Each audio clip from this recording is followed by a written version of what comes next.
Hello, I'm here today to discuss an important part of our American history during World War II. I was recently given the opportunity to meet a true war hero by the name of Max Oppenheimer Jr. He was a highly decorated war veteran in World War II and was also one of the very first CIA intelligence officers that we had in the CIA.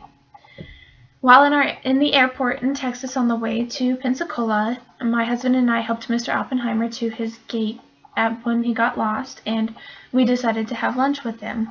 During lunch, he shared many of his war stories with us, one of which included the details on the Battle of the Bulge, which I'll be discussing with you today. The Battle of the Bulge began on December 16th of 1944 in the Ardennes Mountains. Before the battle took place, it took a lot of pre-planning on the Germans' part for such a deadly and historic attack during World War II.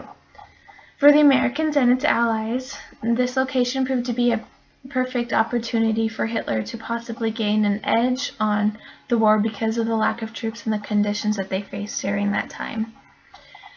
If you're following along on the PowerPoint presentation, I'll be on slide 2. The planning behind the Battle of the Bulge. Hitler had planned the Battle of the Bulge entirely on his own, and many had thought that he was crazy to want to carry out such an elaborate attack on the Allies, the British and the Americans. This would be their attempt to take out the bridgehead, which would cut off our supplies to get to our troops. And also, the Germans had a very large army compared to the Americans and the Allies in that area. The Germans had 10 armored divisions and 2 divisions and brigades in reserve just in case they needed it.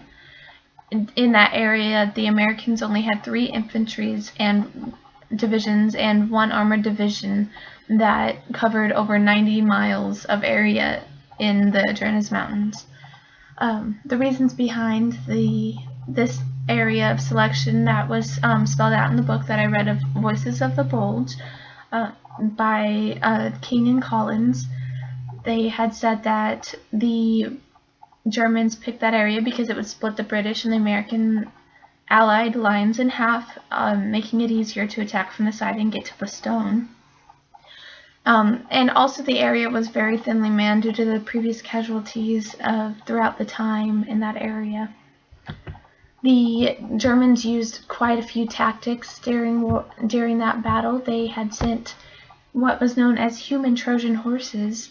The English-speaking Germans were dressed as the British and the Americans, and they would go into the troops and spread confusion so that they wouldn't suspect that they were going to attack us. And if you're following along on the slide, number 4 is a map on how the Germans carried out the attack. There was several events during the Battle of the Bulge. It lasted from December 16th of 1944 to January 28th of 1945. The offensive took place at 5 o'clock in the morning. They started mortaring the troops in that area, and in between Aachen and Bastogne, which was where our medical supplies and all of our supplies was held and where we were able to hold off the Germans, actually. The Germans had carried our troops back to Bastogne from the 20th to the 23rd until we were able to get in air support when the weather cleared up. We had received about 20,000 allies to back up the troops on the 23rd.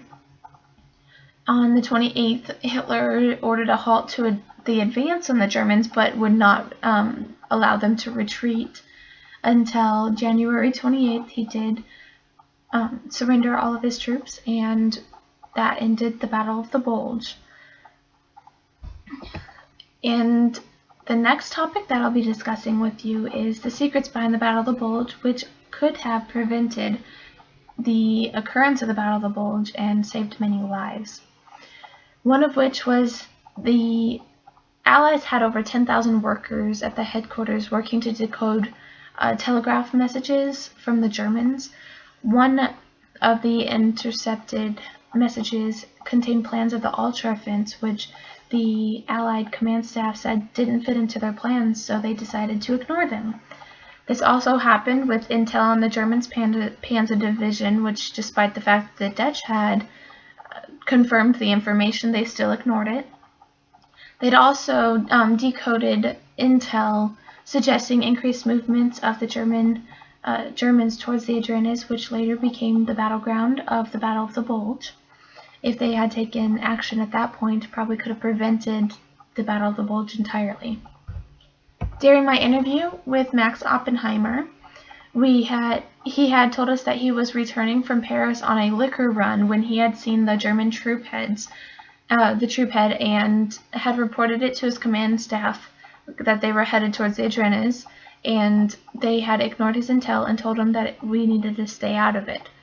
At that point, the Battle of the Bulge could have been prevented, and if they had taken initiative at that point, they could have probably cut off the German army right there and been able to prevent losing so many lives and ended the war a lot sooner than it had.